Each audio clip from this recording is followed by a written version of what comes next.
guys! Bright morning!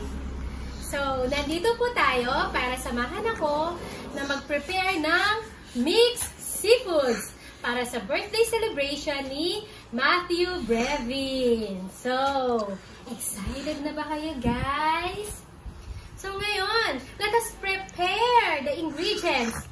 So, ano-ano ba yung mga ingredients na yan?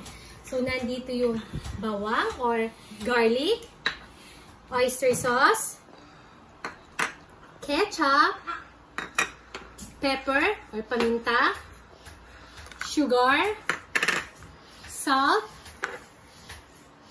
Cajun sauce. Actually, masarap daw to. Pero first time lang namin gagamitin to. Or first time ko lang palang gagamitin to. Nabili ko to dun sa kumare ko. Kaya kung naghahanap kayo ng Cajun sauce, tawagan nyo lang po si Dudu. Search nyo lang po yan sa Facebook. Lalabas yung name niya. Si Dudu Figueroa. Okay? Tama ba yung ano? Dudu de la Cruz pala. Sorry. And then, Sprite. Yan, para pampalasa. Tapos ito naman po yung mga seafoods natin. Here are the sugpo or ulaw. Oh. Ang laki, diba? Parang, ay, kamusta? So, ito pa, guys. Ito naman yung alimasag. So, fresh na fresh yan. Kanina sinipit niya ako. Actually, gumagalaw pa siya kanina. Pero ngayon, deads na yata siya. Deads na siya. So, yan.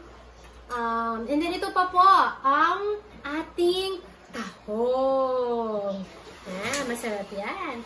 And then, kanina, nag-ahead of time, pinarepare ko na rin yung patatas. So, hiniwa ko na siya, tapos nilaga ko na siya kasama ng mais. So, pag na-prepare na natin yung patatas at mais, iset aside lang muna natin siya.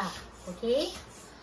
So, guys, okay, ready na kayo?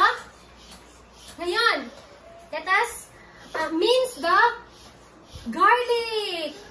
Okay, kailangan hiwain muna natin siya. Saka dito, kuya. Tignan mo ako, lumapit ka. Ayan, lumapit ka. Ito, yung garlic. Babalatan muna siya. Ayan, okay? Ayan, babalatan muna, di ba?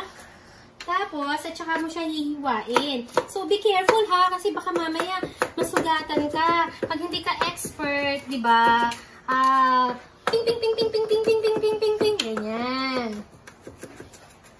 So, yan. Kailangan lahat yan. Mas masarap kasi maraming garlic.